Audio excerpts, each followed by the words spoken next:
Do you ever feel like you're in a funk that you can't seem to get out of? Like no matter what you do to like change your energy a little bit and feel happier and more positive and peaceful, you just can't quite shake it off. If so, this episode is for you. Good morning, sunshine.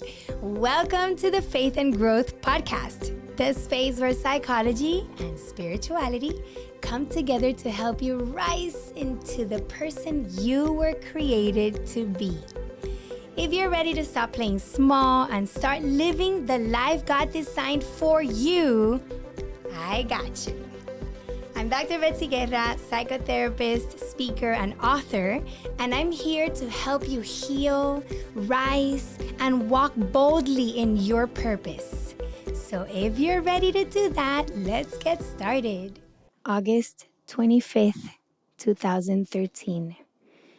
That was the day that I last held Fofi in my arms and felt her tiny little hands around my neck and her kisses in my cheek.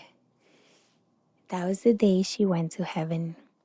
So yesterday marked 12 years since I last saw her and felt her. And although I believe wholeheartedly that while losing Fofi was the most excruciating pain of my life, the experience of loss, of grief, was the greatest blessing because it allowed me to experience resurrection power, to meet face to face with the peace that surpasses all understanding, and to know the joy that comes from within, and it depends not on external circumstances.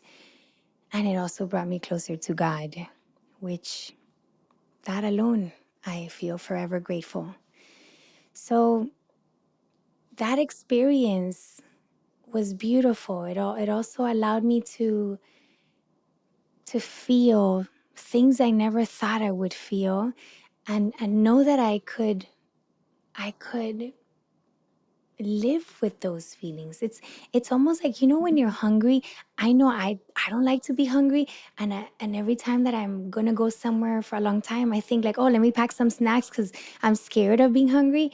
Well, I was scared of being sad. I was scared of grieving. I was scared of thinking that I could never be happy again. I was scared of all those negative, quote unquote negative, because feelings are neutral, but they feel unpleasant. Those unpleasant feelings, I was scared of all of them, and realizing that I could feel them and survive them, and come out on the other side. I could resurrect after feeling such death within. That was a gift. So I am grateful for that. And I also have learned to love and feel Fofi in a spiritual way. So our relationship used to be spiritual and physical. Now it's just spiritual. And I know firsthand that love transcends death. So I don't need to miss her. I'm always with her. And I love her so much, and she's so present in every rainbow, in every butterfly, in nature, in the sounds of a wind chime, in prayer, in my meditations. Fofi's present.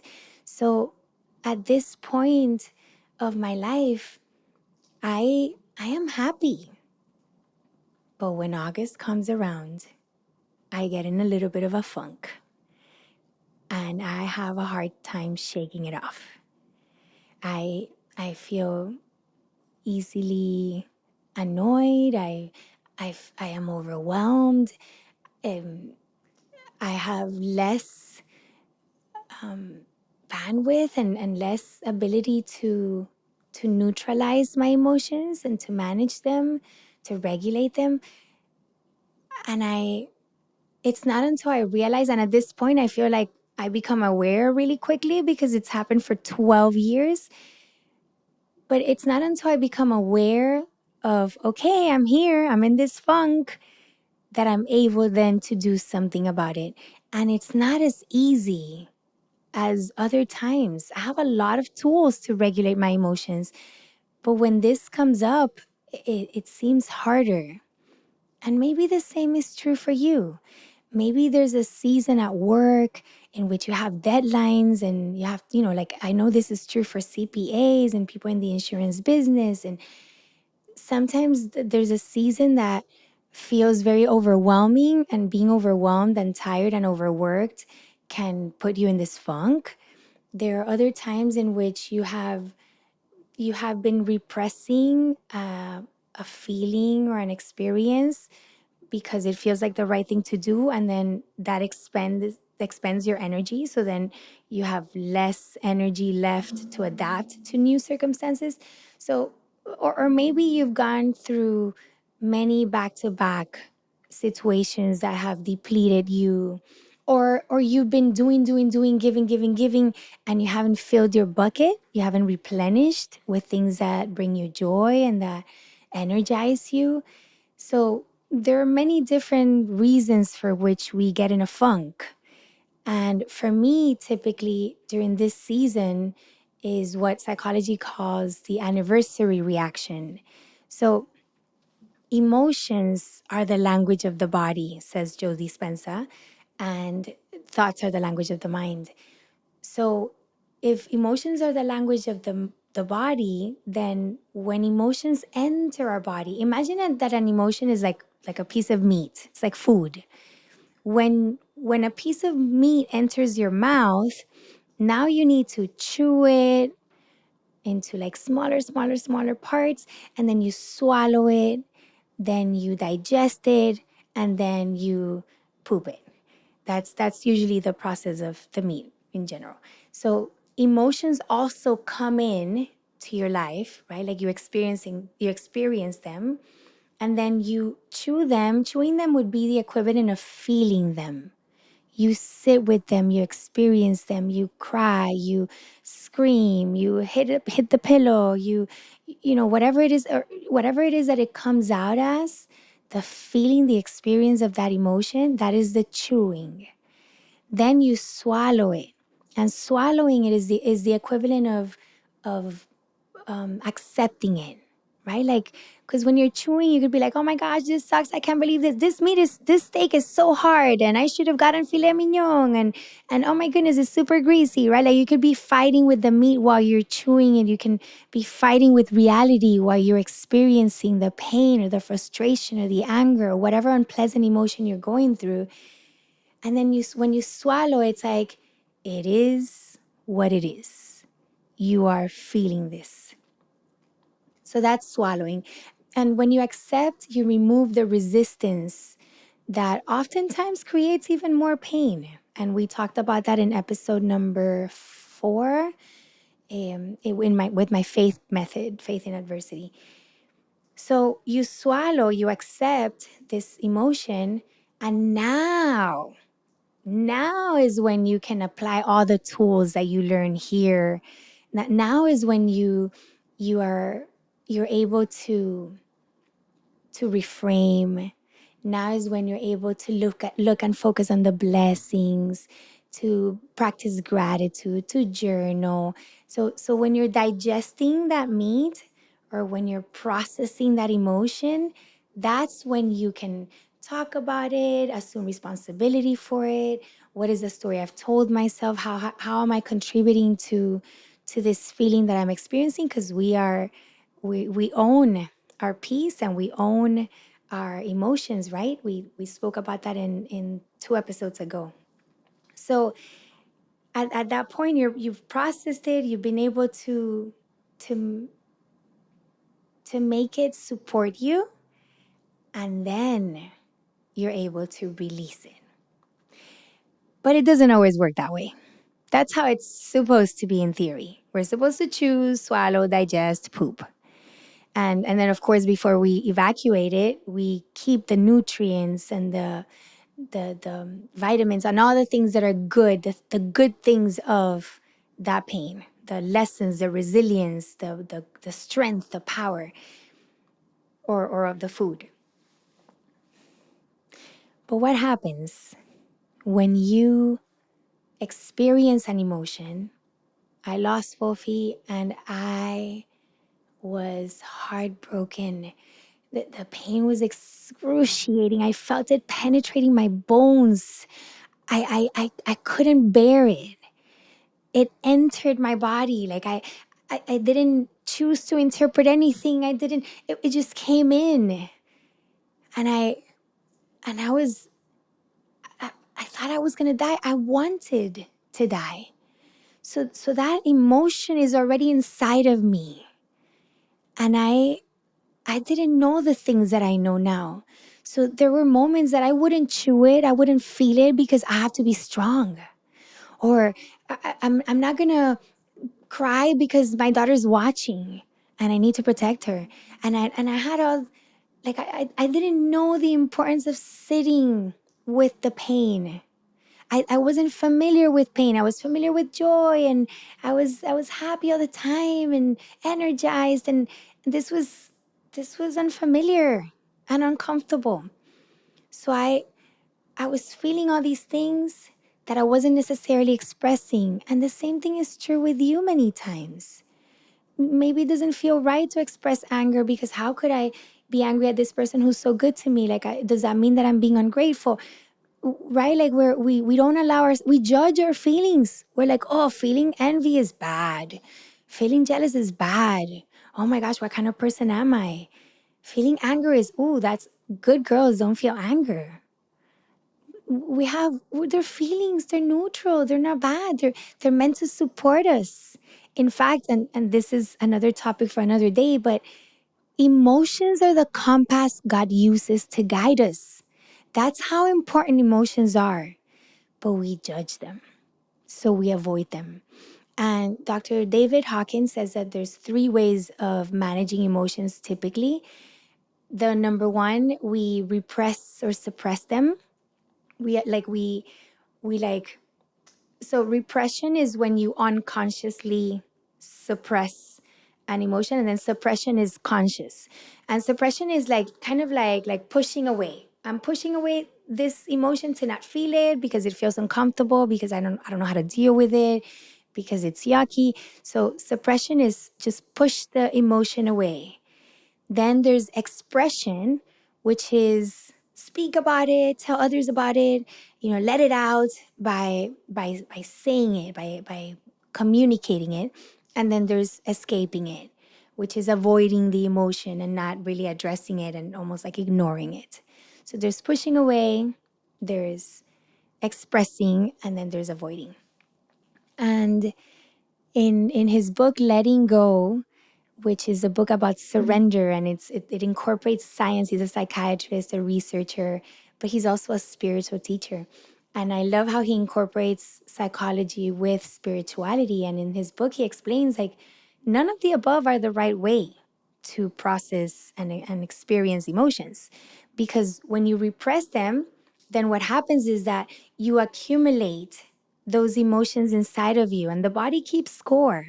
So then you get like, years from then, you're like, oh my goodness, I have this back pain and this neck, like my neck is hurting, and I have gut problems, and you get all these or autoimmune diseases. You get all these somatic physical symptoms and diseases that you think just came from the body or the thing that you ate, but it may be that there are emotions that are stuck in your body that remain unprocessed. Think about a piece of meat that was never digested and pooped. It's going to mess up your system. Well, the same thing is true with the emotions that are unprocessed. So if we push away an emotion, if we suppress it, what we're doing is we're we're letting it stay in our bodies somewhere stuck, and then that can affect the way our body functions. And that's going to affect the way our mind functions. It's going to affect everything in our system because we're all connected. Hey, if this topic is resonating with you, I recommend that you buy my book. You can listen to it or read it. Hurt to Hope: Heal the Pain of Loss, Grief, and Adversity. You can find it in Amazon, and the information will be in the show notes. Back to the episode. So when we suppress, we push away.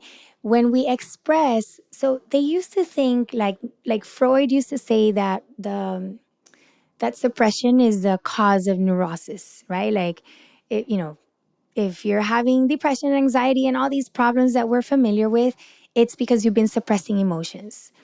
And I think that's true. I believe that. And I think most of the people in our field agree. But then we thought that the opposite of suppression was expression. So, okay, so then expression must be the solution.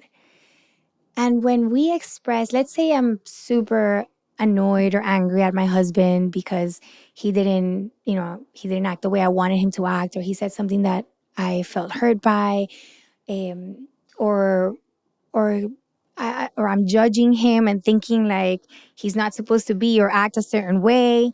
Let's say I'm annoyed at him. I can go and express to him like, I'm annoyed at you because you did this and you did that and you're like this and you're like that and you said. I can go and say all those things.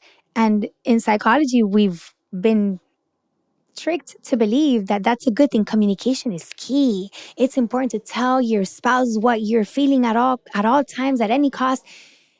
And there's a difference between communicating about the emotions that you have festering inside of you and communicating to set expectations, to be clear, to come to agreements. That's healthy.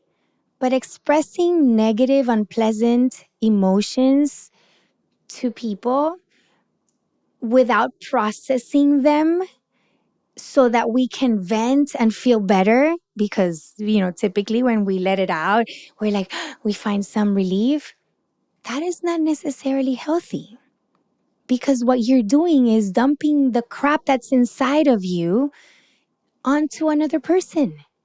And then you feel better temporarily, by the way, because you're only able to quote unquote vent a little bit of the emotion. You can express it and vent about it a little bit, like, but the rest that was left inside your body is still gonna be suppressed and is still gonna go to a part in your body to affect your functioning.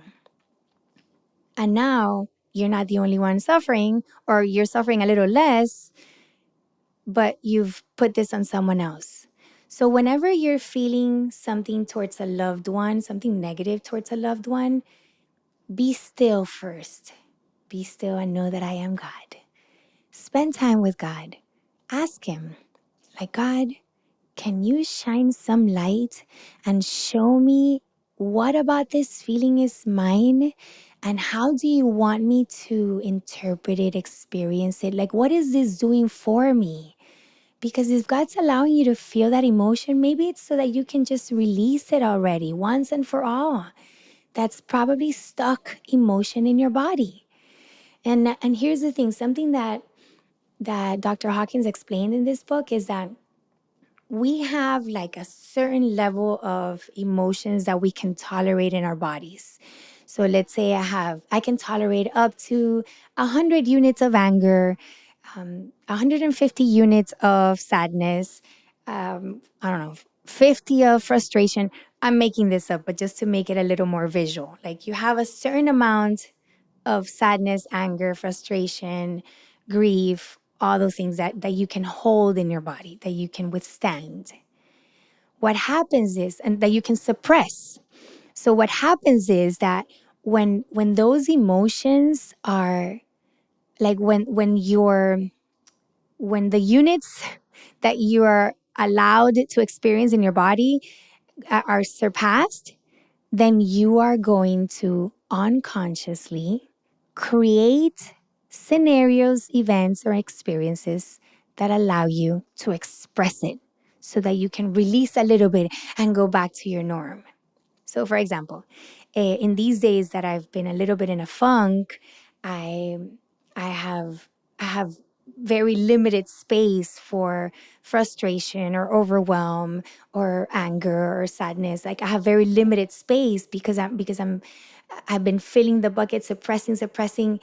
And my poor son, we were at a trip and he didn't, we were about to leave and the Uber was going to get there in like 15 minutes. And he went out to talk to his friends instead of like helping out, offering to help us finish packing.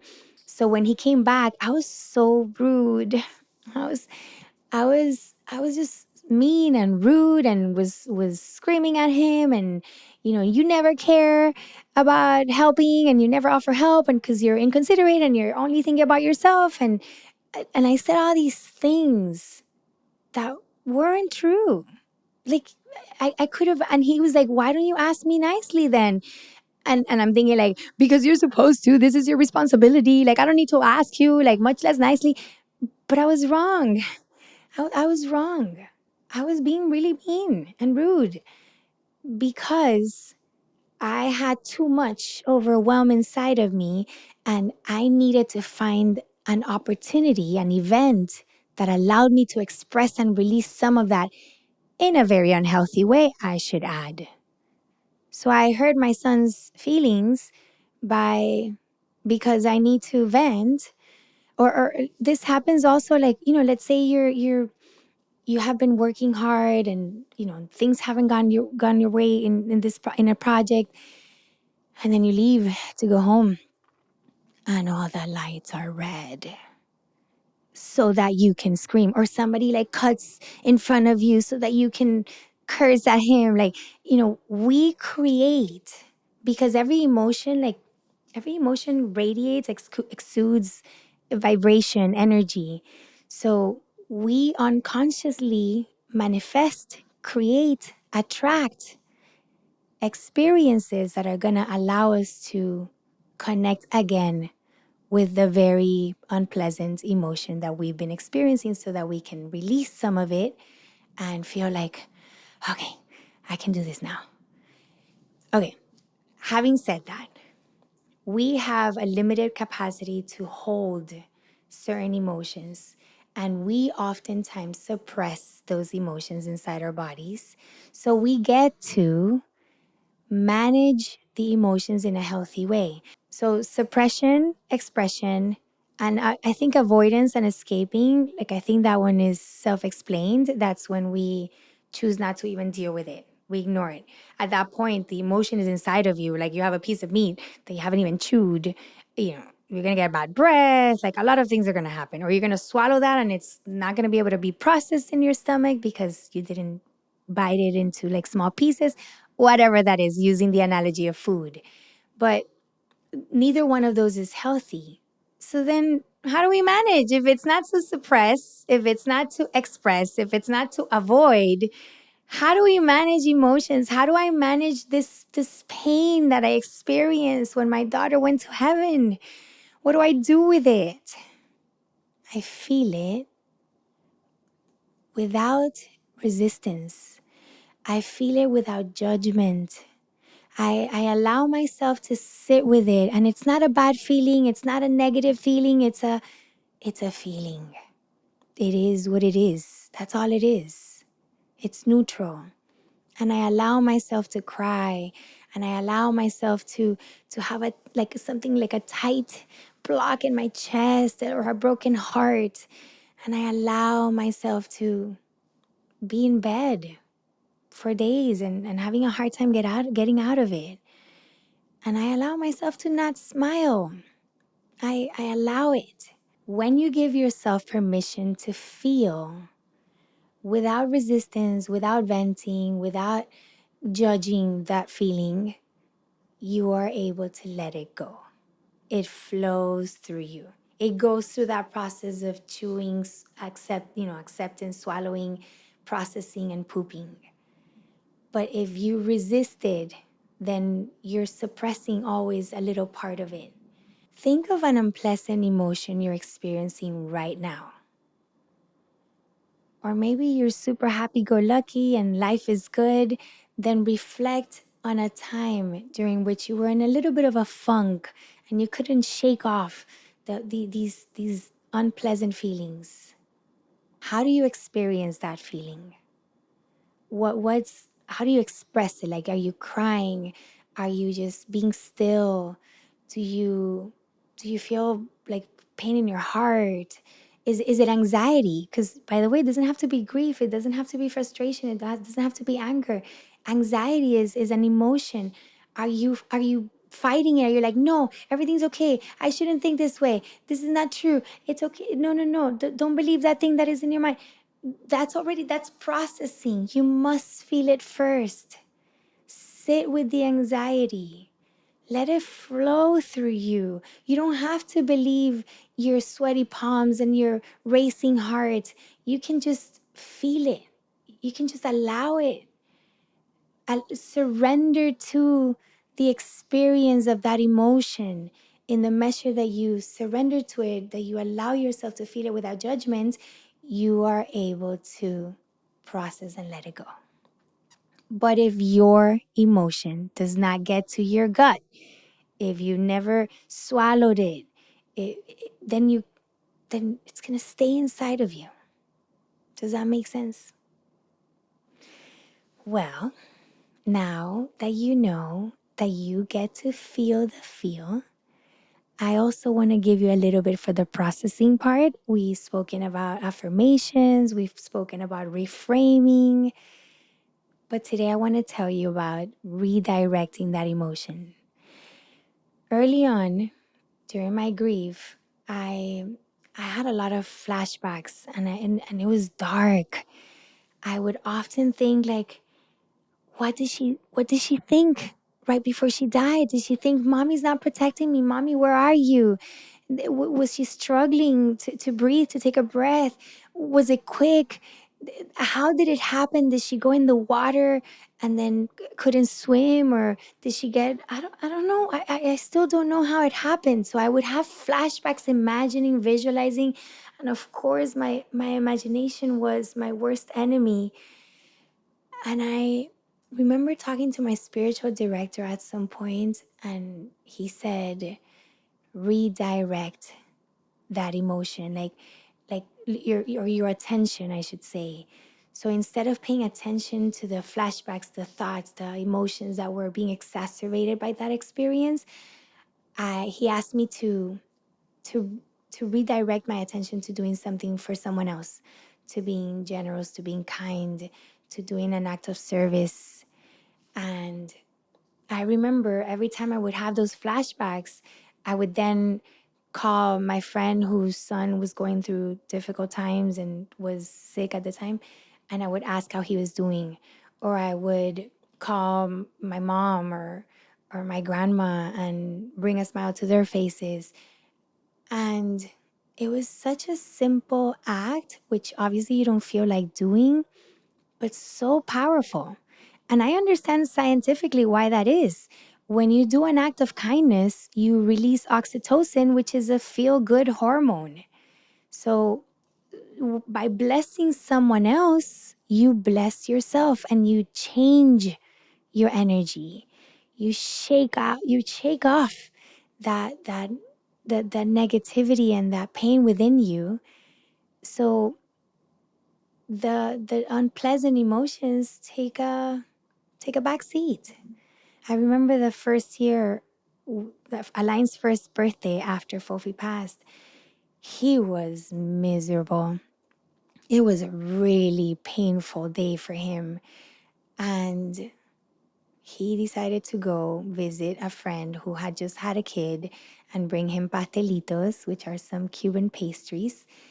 And just to have that gesture with him, and after having a really hard painful day at work, he went to his house on his birthday. His friend didn't even know it was his birthday, so it wasn't even about him, and he came home light and feeling so much better, all because he had a shot of oxytocin by doing an act of kindness, by redirecting. So if it's too hard to change the perspective with which you're looking at it, which is reframing, if it's too hard to do affirmations because you can't even think about something that's positive about all of this, then redirect. If you're listening to this, I know you're a person of service. I know you have a big heart.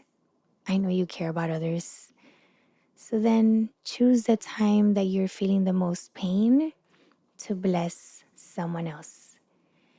And today, in memory of my daughter, I want to bless you with this podcast.